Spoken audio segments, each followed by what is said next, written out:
C'est à partir de 1958 qu'un livre s'adresse directement à vous. Mais alors c'est vraiment pas pour vous faire marrer, et pire que tout pour un enfant de 10 ans, c'est pour vous apprendre des trucs.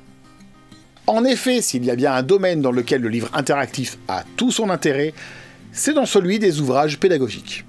Et également dans celui des manuels de maintenance. Pas foufou tout ça, hein. Puis je me permets de penser que c'est pas vraiment un jeu.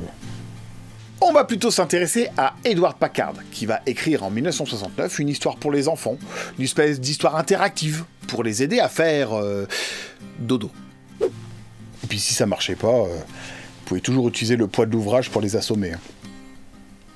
Sugar Cane Island a été de très nombreuses fois refusé par des maisons d'édition au pif légendaires. Comme celles qui ont refusé de éditer Harry Potter. Il y a un certain nombre de types qui ont dû faire un fumble en intelligence pour le coup. Est-ce que ça vous tente hein?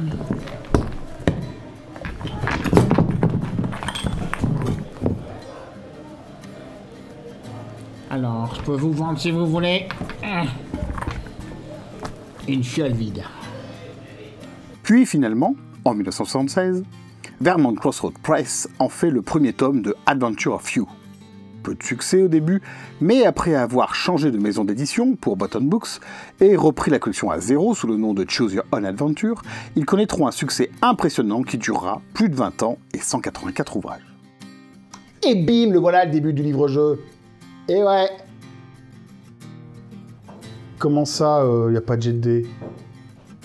C'est essentiel pour s'amuser, ça? Bon, plusieurs choix s'offrent à vous, alors...